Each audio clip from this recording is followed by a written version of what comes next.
하나님의 말씀 보겠습니다. 고린도후서입니다. 고린도후서, 고린도전서 다음에 고린도후서입니다. 오늘은 1장 1절부터 7절까지 보겠습니다.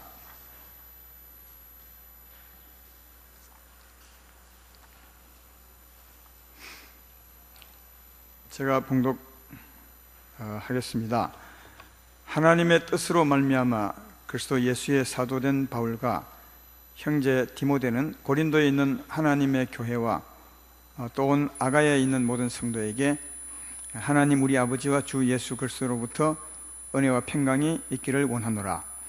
찬송하리로다. 그는 우리 주 예수 그리스도의 하나님이시요 자비의 아버지시요 모든 위로의 하나님이시며 우리의 모든 환난 중에서 우리를 위로하사 우리로 하여금 하나님께 받는 위로로서 모든 환난 중에 있는 자들을 능히 위로하게 하시는 이시로다. 그리스도의 고난이 우리에게 넘친 것 같이 우리가 받는 위로도 그리스도로 말미암아 넘치는 도다.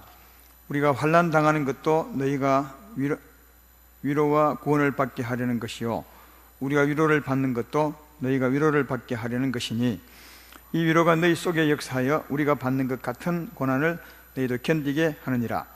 너희를 위한 우리의 소망이 견고함은 너희가 고난에 참여하는 자가 된 것 같이 위로에도 그러할 줄을 알미라. 아멘. 오늘 고린도 후서 강의 첫 시간입니다.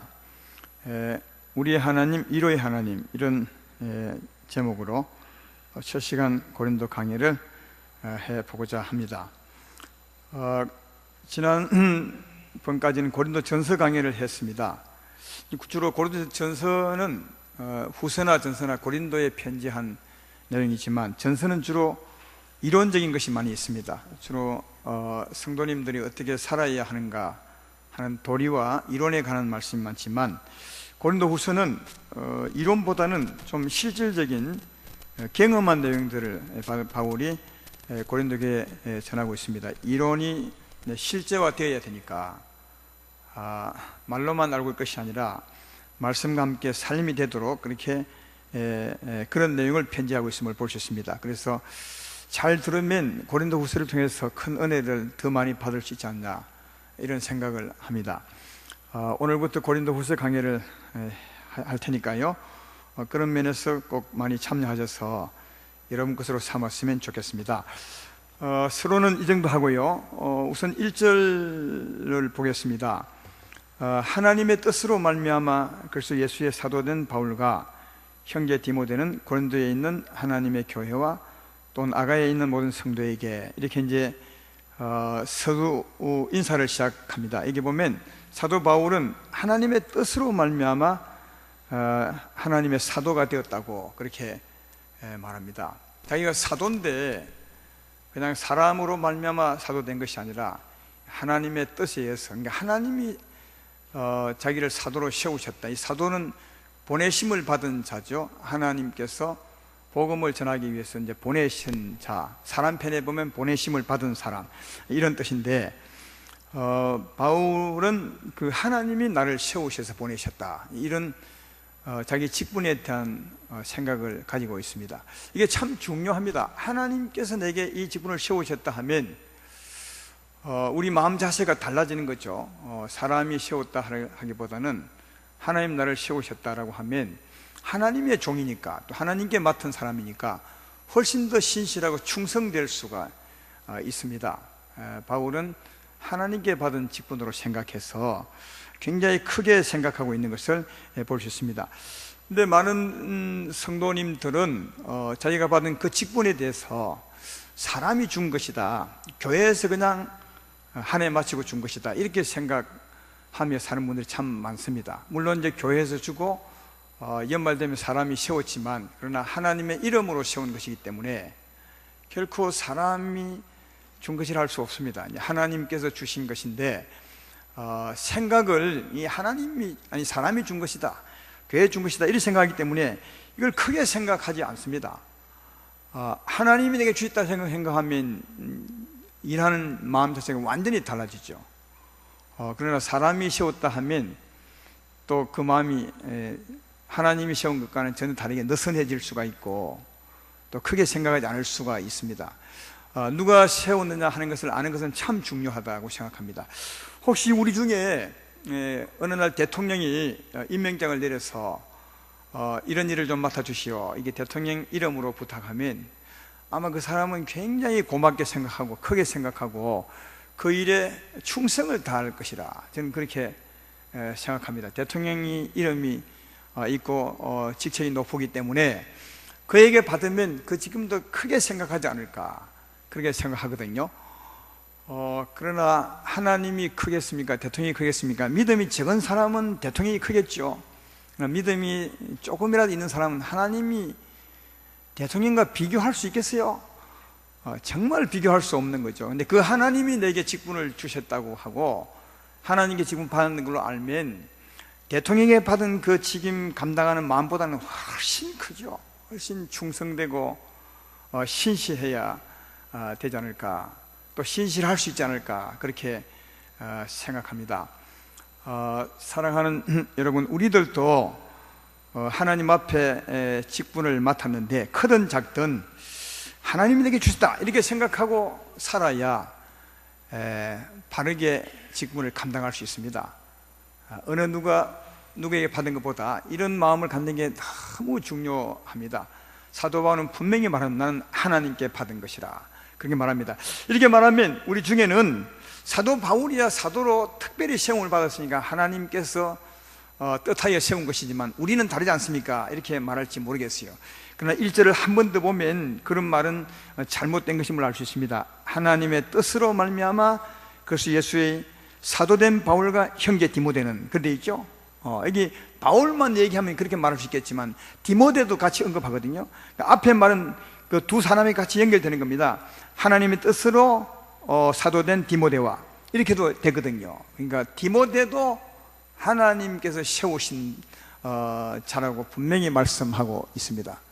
그러므로 사도 바울은 특별히 받은 사람이 아니라 디모데도 하나님께 받은 것을 안다면 디모데 같은 우리들도 교회 직분 받을 때 하나님께 받은 것임을 꼭 기억하고 회사의 직임 맡은 것보다도 정말 더 신실하게 충성되게 좀 했으면 참 좋겠다, 그렇게 생각합니다.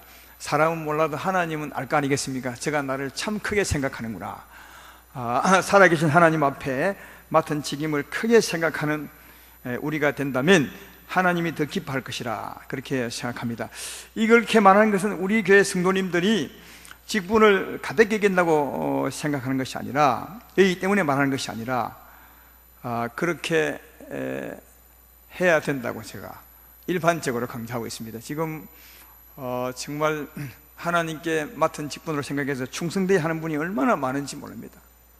자기 일보다 훨씬 크게 생각하는 분이 참 많습니다. 누가 월급도 안 받고 그렇게 열심히 깨끗한 마음과 순수한 마음과 열정으로 하겠습니까? 하나님께 받은 것을 여기서 그렇게 하는 것이 아니겠습니까?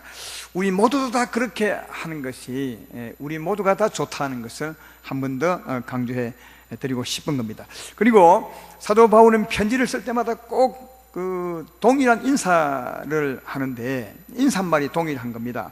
어떤 인사말이냐면 2절에 있습니다. 하나님 우리 아버지와 주 예수 그리스도로부터 은혜와 평강이 있기를 원하노라. 이 한 절만 봐도 참 바울의 믿음은, 아니 신앙은 참 좋다, 하나님을 제대로 알고 있다, 이렇게 말할 수 있습니다. 이 한 줄만 봐도요. 여기 한 줄에 삼일째 하나님을 다 언급하고 있습니다. 여기 은혜와 평강이 있기를 원하노라 그렇게 말하는데, 은혜와 평강은 누가 주는 것입니까? 삼일째 하나님 중에서요, 은혜와 평강은 누가 갖다 주죠? 성령 하나님이 은혜와 평강을 갖다 주십니다. 성령 하나님이 하나님의 사랑도 갖다 주십니다. 그러니까 하나님의 참 사랑은 성령으로 가져오죠, 우리에게. 그래서 은혜와 평강은 성령이 주는 겁니다. 근데 성령은 어떻게 오냐 하면 우리가 예수의 십자가를 믿을 때 우리 죄를 사하시고 성령이 오셔서 우리에게 하나님 사랑을 갖다 주죠. 근데 예수의 십자가를 믿을 때 누가 줍니까? 하나님이 성령을 보내는 거죠. 그러니까 여기에 삼일째 하나님의 일하심이 다 있습니다. 이 땅에 오신 예수의 십자가를 믿을 때 하나님은 우리의 죄를 사하시고 우리에게 성령으로 하나님의 사랑, 하나님의 평강과 은혜를 갖다 줍니다. 혹시 은혜와 평강이 떨어질 때, 다시 말하면 우리가 죄를 지어서 객길로 갔을 때, 자로나 우노나 지우셨을 때 은혜와 평강이 떨어지거든요. 그때도 회개하고 진심으로 회개하고 주 앞에 자백하고 십자가 붙들고 나가면 하나님이 우리를 용서하시고 성령을 보내사, 아니면 성령이 일어나게 하사 우리에게 은혜와 평강을 주실 줄로 믿습니다. 그래서 2절에 이렇게 인사합니다. 그리고 다른 서신서도 마찬가지입니다. 언제나 인사는 이렇게 합니다. 하나님 우리 아버지와 주 예수 그리스도로부터 성령으로 은혜와 평강이 내 있기를 원하노라, 그렇게 말씀합니다. 은혜와 평강이 없거들랑, 또 은혜와 평강이 떨어지거들랑 언제나 나를 살피고 회개함으로 나가서 십자가 붙들면 하나님께서 성령으로 은혜와 평강을 줄 줄로 믿습니다. 언제나 이런 은혜를 받고 살아가기를 주의 이름으로 축원합니다. 그리고 3절부터 7절까지는 이제 위로의 하나님에 대해서 설명합니다. 하나님은 자비의 하나님이기도 하지만 오늘 본문은 위로의 하나님에 대해서 말씀하고 있죠. 3절 4절을 한번 보겠습니다. 찬송하리로다.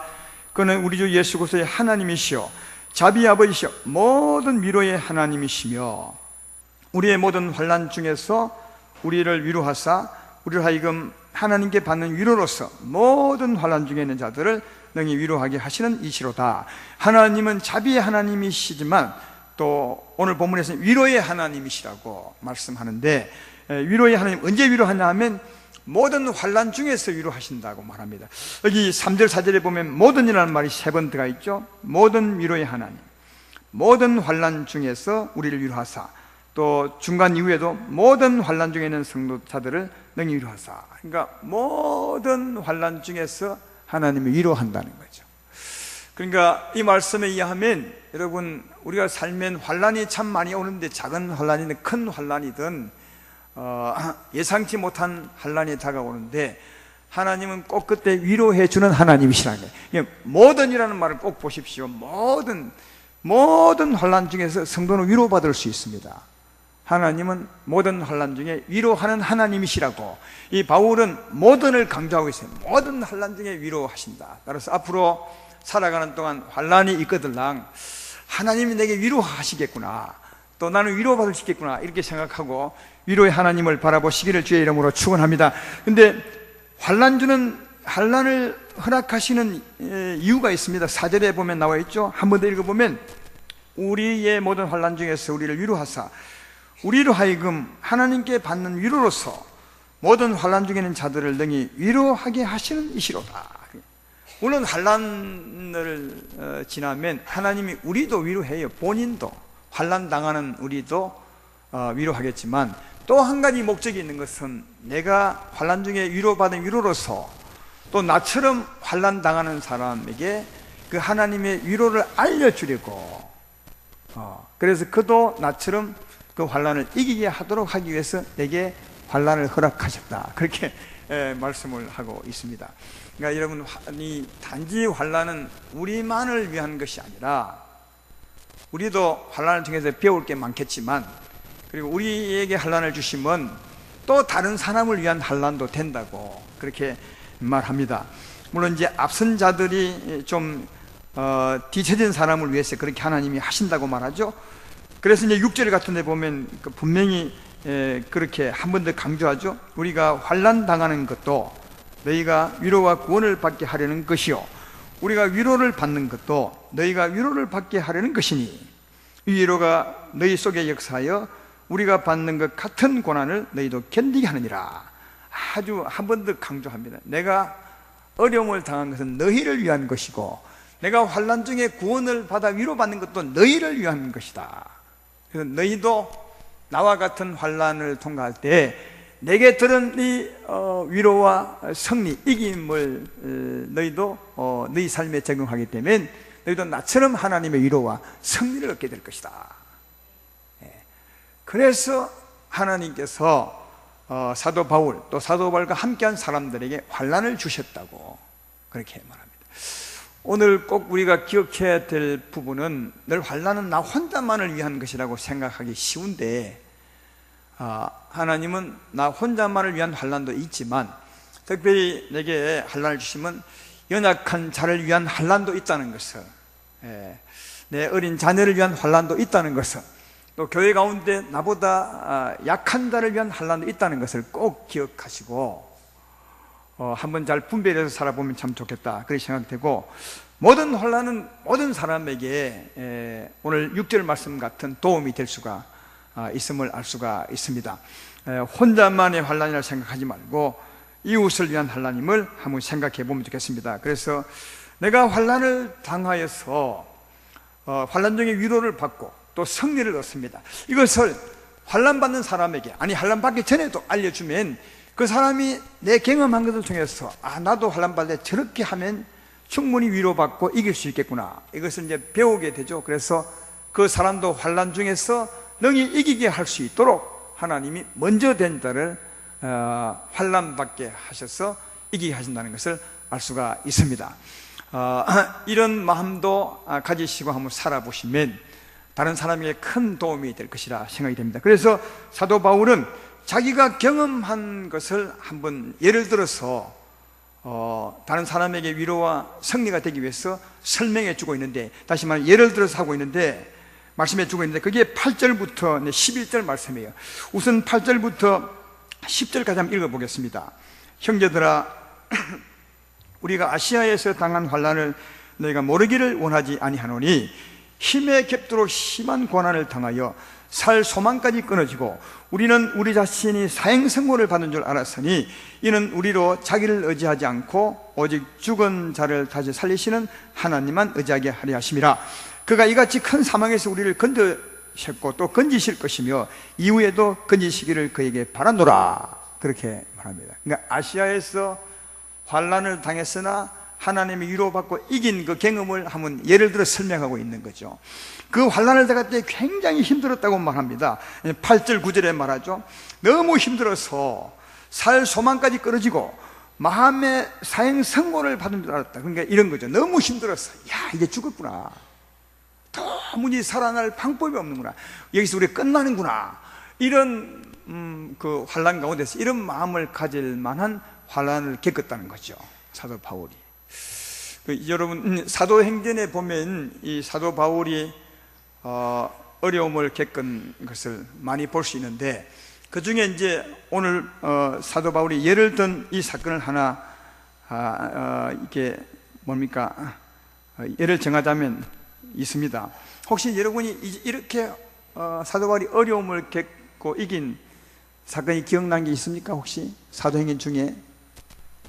사도행전 사도 바울이 다니면서 어려움을 겪은 사건을 기록하고 있는 것인데, 제가 보면서 이제 생각했는 것은 사도행전 16장에 보면 이런 어려움을 한번 겪습니다. 16장에는 어떤 일이 있냐 하면, 사도 바울이 아시아에서 복음을 전할 때 어떤 귀신 든 여자가, 그러니까 귀신 들어서 점치는 여자가 계속 따라다니면서 사도 바울에게 이 사람은 하나님의 위대한 사람입니다, 하나님의 큰 일을 말씀하는 사람입니다, 이렇게 귀신 들린 사람이 그렇게 말했습니다. 이게 귀신이 말한 거죠. 사람은 알아볼 리가 없는데 귀신은 알아보니까 귀신이 사도 바울을 계속 이렇게 높이는 말을 했습니다. 근데 한 번쯤 하면 괜찮은데 3일 동안 따라다니면서 이러니까 귀찮아서, 또 귀신이 하는 말은 좋지 않잖아요. 아무리 좋은 말도 귀신의 말은 귀신의 말입니다. 그래서 예수 이름으로 명하노니 귀신아 나오라 이랬어요. 이게 귀신으로 점치는 사람이 에게서 귀신이 나가보니까 점을 못 치겠죠. 그래서 이제 점치는 효험이 떨어져 버리니까 점치는 사람을 고용해서 돈을 버는 그 주인이 이걸 알고 사도 바울을 고발한 거죠. 사도 바울을 고발할 때 내가 부리는 이 사람의 귀신을 쫓아내서 이렇게 말하지 않고 이상한 도를 전하고 돌아다니는 사람입니다. 이렇게 이제 전했습니다. 지가 더 이상한 도를 전하고 다니면서 말이죠. 그래서 이제 그 고발함으로 말미암아 잡혀서 엄청 맞습니다. 그 말이 사도행전 16장 22절 24절에 있습니다. 거기 보면 이렇게 기록하고 있습니다. 무리가 일제히 일어나 고발하니 상관들이 옷을 찢어 벗기고 바울의 옷입니다. 매로 치라 하여 많이 친 후에, 이때는 많이를 강조해 옥에 가두고 간수에게 명하여 든든히 지키라 하니, 그가 이러한 명령을 받아 그들을 깊은 옥에 가두고 그 발을 착고에 든든히 채웠더라. 그러니까 굉장히 많이 얻어맞고 옥에 갇힐 때 깊은 곳에 가 있으니까 지하 감옥에 갇혔던 것 같아요. 그러니까 든든히 다시는 못 나가도록 딱 찾고 채워서 했을 때 많이 맞고 깊은 감옥에 갇히고 간수들이 딱 든든하게 지키고 있을 때 바울의 마음이 어땠겠습니까? 야, 죽었구나, 이제 끝났구나, 더 이상 이제 못 나겠구나, 이런 마음을 가질 수 있지 않겠습니까? 근데 그때 말을 하고 있는 거예요. 마음에 살 소망까지 끊어지고 다 힘이 다 없어졌다, 그런 겁니다. 근데요, 참 중요한 것은 이 바울은 하나님의 사람이거든요. 바울과 신라가 갇혔는데 하나님의 사람, 그들은 하나님이 계시거든요. 바울은 그때 너무 힘들어서 의식하지 못할지는 몰라도 하나님은 계시잖아요. 하나님이 계시니까 그 밤에 이들이 기도하죠. 기도하고 찬양합니다. 사도행전 16장 25절에 그날 밤입니다. 한밤중에 바울과 신라가 기도하고 하나님을 찬송하며 제수들이 듣더라. 이 기도하고 찬송하는 큰 의미가 있어요. 하나님의 사람이니까 기도하게 되는 겁니다. 기도하면 어떤 일이 있겠습니까? 기도하면 많은 변화가 있습니다. 정말 기도하기 전에는 죽었구나, 끝났구나 이런 마음일지라도 딱 기도를 하면 달라집니다. 우리 마음의 생각이 왜 하나님 계신가, 하나님의 도우신가, 역사를 자꾸 생각나게 하사 그로 하여금 뭔가 큰 힘을 받게 하고 소망이 있게 하거든요. 오늘 이게 말씀이 하면 바울은 끝났구나, 이제 우리가 죽었구나 이런 생각으로 기도하죠. 그러나 아마 기도하면 하나님이 뭐라 하겠습니까? 너는 지금 네가 끝났다고 생각하느냐? 이렇게 많이 맞고 깊은 감옥에 갇히고 간들이 전부 지키고 있으니까 너는 여기 못 나갈 줄 생각하느냐? 네 삶의 주관자는 저들이 아니라 바로 하나님 아니냐? 여러분, 기도하면 이게 다 생각이 나는 거죠. 하나님이 기억나게 하는 거죠. 이게 기도입니다, 여러분. 기도는 단지 우리의 소망함을 아뢰는 것이 아니라 기도하면 하나님 말씀이 자꾸 기억이 나고 하나님이 기억나게 하는 거죠. 생각이 나게 하고 힘을 주고 소망을 갖게 만들죠. 기도하다 보면 기도하기 전에는 죽었구나 이런 마음으로 기도했지만 기도하고 나면 잘못했네, 내가 잘못 생각한 거야. 감옥에 갇혀도 하나님은 나와 함께 계시고 죽게는 능치 못할 힘이 없으시고 나를 주관하는 하나님이시니 소망이 있는 거야, 이렇게 되는 거죠. 기도하고 난 후에 소망이 있는 거죠. 하나님이 역사하는 겁니다. 그래서 이게 죽었구나 생각하는 사람이 기도하고 나면 살았구나 이런 사람이 되거든요. 마음이 확 바뀌는 거죠. 죽은 마음이 산 마음이 되는 거죠. 이게 여러분 부활의 힘, 하나님의 능력입니다. 이게 부활의 능력이에요. 부활의 능력은 육신을 살리는 힘이 아니라 죽은 영혼을 살리는 힘이거든요. 죽었구나 하는 마음을 살았구나 이런 마음으로 바꾸는 게 이 하나님의 부활의 능력, 하나님의 생명의 위력이거든요. 오늘 본문에 보면 9절에 이렇게 말하잖아요. 우리는 우리 자신이 사형생물을 받은 줄 알았으니 이는 우리로 자기를 의지하지 않고 오직 죽은 자를 다히 살리는 하나님만 의지하려 하시며, 여기 죽은 자는 죽은 몸이 아니라 죽은 영혼이죠. 야, 죽었구나 하는 사람을 살았구나 하는 사람으로 바꾸는 이가 부활의 주님이라는 거예요. 주의 생명의 능력이죠. 소망의 힘이란 말이에요. 그러니까 바울이 기도할 때 처음에는 죽었지만 기도하고 난 뒤에 이런 하나님의 역사로 살았구나, 살게 됐죠. 이게 여러분 하나님의 위로입니다. 이게 하나님 위로요. 내가 있지 않냐? 왜 너는 낙심하고 좌절하고 있느냐? 하나님이 그렇게 힘이 없는 하나님이냐? 너를 주관하는 이는 저 간수들이 아니라 내가 네 삶의 주관자라. 염려하지 말라, 두려워하지 말라, 힘을 내거라. 이게 여러분 우리에게 위로는 거죠. 이게 가장 큰 위로요. 이게 위로의 하나님이라니까요. 그래서 이런 위로를 딱 받으면 힘이 생기죠. 소망이 넘치죠. 감사함이 있겠죠. 그래서 찬양한 겁니다.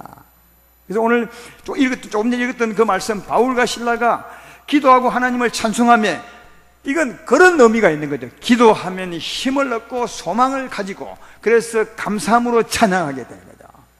할렐루야. 이게 하나님의 위로요. 이 하나님의 위로는 감옥에 갇혀 있어도 하나님이 함께 계시니까 이런 위로를, 이런 힘을 받을 수 있는 거죠. 근데 그리했을 때, 위로를 받고 다시 일어나 찬송했을 때, 하나님을 믿었을 때 그 말이죠. 어떤 일이 있었습니까? 옥토가 막 갑자기 흔들리고 옥문이 쫙 열려버렸어요. 그 지키는 감독이 분명히 볼 수 있도록 문이 쫙 열린 거예요. 아주 대단한 기적이 벌어난 거예요. 이건 우리에게는 이게 기적이지만 하나님에게는 이건 너무 간단한 일입니다. 예. 제가 보기에는 진짜 기적은 그 앞에 위로가 더 진짜 기적입니다. 그래서 이제 간수가 옥문이 쫙 열리니까 그 많은 죄수가 다 도망갔을 줄 생각하고 이제 죽었구나 하고 이제 자결을 하려고 칼을 들고 딱 자기를 찌를 때 사도 바울이 너를 해하지 말라. 우리가 아무도 도망가지 않았다. 예. 그래서 이제 그날 이 간수가 거기서 하나님의 역사를 본 거죠. 그래서 선생이여, 내가 어찌하면 좋겠습니까? 그래서 이제 바울을 데려 나가서 세례받고 구원을 받고 다시 이제 간수를 위해서 다시 감옥에 와서 갇힙니다. 우리가 들어갈 테니까 문 잠그고 다시 해가지고 이제 그 밤에 이제 문 다시 잠그고 앉아 있는 겁니다. 근데 그 다음날 날이 쉬었는데 그 상관이 어제 바울을 매 때려서 감옥에 집어넣었던 그 상관이 밑에 부하에게 시켜서 그들을 내보내주라 이렇게 합니다. 그때 이제 사도 바울이 한마디 큰 소리 치죠. 하나님께 위로를 받은 말이 있거든요. 네가 나를 주관하는 것이 하나님 나를 주관하는 걸 알기 때문에 큰 소리 치는 겁니다. 감옥에 딱 내보낼 때 안 나가고 앉아가지고, 아니 어제는 죄 없는 사람을 때려쳤어. 넣는 사람 왜 넣었는데 로마 사람을 죄도 없이, 이 바울은 로마 시민권을 가져 있거든요. 이 유대인 사람이지만 로마 시민인데 너희가 죄도 정하게 집어넣었다가 또 아무 벌도 없이 또 내보내느냐, 이런 일이 세상에 어디 있느냐. 그 상관 데려오라 그래. 그래가지고 상관이 와서 날 데리고 가라 그랬어요. 그 쫄병이 와서 나가라 할 때 나는 안 나간다. 그래서 상관이 와서 바울 앞에 미안하다고 사과하잖아요. 정말 미안하다. 그래서 상관이 인도를 받아 나갑니다. 이게 누가 주관한다고? 하나님이 주관하죠. 그러니까 사랑하는 여러분, 우리가 하나님은 눈에 보이지 않고 자꾸 사람이 보이니까 그런 행편에 되면 감옥이 나를 주관하고 간수가 나를 주관하는 같지만 우리 인생을 주관하는, 아니 하나님의 사람을 주관하는 하나님이십니다. 요셉이 노예살이, 종살이, 감옥살이 할 때도 요셉은 아마 생각하기를 순간순간에 이 사람이 나를 주관하는 것이 생각할지 몰라도 그의 삶은 하나님의 예정 속에 있었습니다. 하나님이 주관한다는 것입니다. 그러므로 사랑하는 여러분, 오늘 이부 말씀처럼 마찬가지로 사람을 두려워하지 말고 하나님을 경외하시기를 주의 이름으로 축원합니다. 그래서 하나님의 주장 따라서 나왔죠. 대접받으며 나왔죠. 물론 그 앞날 맞은 것은 아프겠지만 이걸 두고 오늘 본문 10절에 이렇게 말합니다. 그가 이같이 큰 사망에서 우리를 건지셨고 또 건지실 것이며 이후에도 건지시기를 그에게 바라노라. 그렇게 이제 말하고 있습니다. 누구에게? 고린도 교회 성도들에게 이렇게 말합니다. 자, 이 경험을 얘기하죠. 나도 큰 어려움을 겪었는데, 정말 이제 죽었구나 하는 어려움을 겪었는데, 그때 우리는 기도하게 되고 하나님이 힘주시고 위로하시고 그 위로 힘으로 찬송하고 믿었더니 하나님 역사사 큰 어려움에서 우리를 건져내셨다, 이김을 주셨다. 그렇게 이제 그 성도들에게 가르치는 거죠. 그러면 이 위로받은 사건을 들으면 그들 어떻게 하겠습니까? 우리도 그래야 되겠구나. 바로 그것을 위해서 하나님이 사도 바울에게 어려움을 주셨다고 하고 있습니다. 그러므로 아름다운 교회 성도님들이여, 여러분들도 혹시 이 어려움이 사도 바울 같은 이런 어려움은 없겠지만 살면서 이보다 적은 어려움이 있을 때에 사도 바울처럼 하시기를 주의 이름으로 축원합니다. 믿음으로 기도해 보십시오. 그러면 절망 가운데 소망으로 일어설 수 있어요. 이게 하나님의 위로입니다. 왜? 하나님은 우리와 함께 계시니까요. 그리고 찬송해 보십시오. 찬송은 믿는다는 말이거든요. 믿으면 하나님이 역사합니다. 그 다음에 주관하죠. 꼭 이같이 주장하지 않지만 또 다른 방법으로 하나님이 주관합니다. 하나님은 성경에 보면 이 많은 사건이 있지만 똑같은 역사로 그 백성을 구원한 적이 한 번도 없어요. 전부 다른 역사죠. 마찬가지로 우리도 앞으로 환난을 당하며 바울처럼 나가면 이와 같은 방법이 아니라 또 색다른 방법으로, 우리가 더 감동할 수 있는 방법으로 하나님이 건져주시고 이게 한다는 사실을 알 수가 있습니다. 그러므로 환난 중에 낙심이 되거들랑 바울처럼 나가셔서 승리하시는 위로받는 여러분 되기를 주의 이름으로 축원합니다. 지난주에 화요일날 우리가 아는 그 자매님인데 중국 아이예요. 장미령, 그러니까 우리 교포죠. 지금 중국 살고 있는데 우리 집 사람 선교행 가서 이제 만나서 주고받고 있는 그런 이제 교제하고 있는 자매님인데 나이가 지금 30살 됐나요? 이제 첫 아이를 낳는데 이 아이가 자기 어머니 못해서 양수를 마셨어요. 이 아이를 낳다가 아이가 양수를 마셨으니까 저는 잘 모르지만 굉장히 위급한 상황이라고 그래요. 그래서 산부인과에서 아이를 낳다가 이 아이가 양수를 마심으로 큰 병원으로 이제 이송했죠. 그래서 그때 긴급 기도 요청이 왔어요. 중국에서요.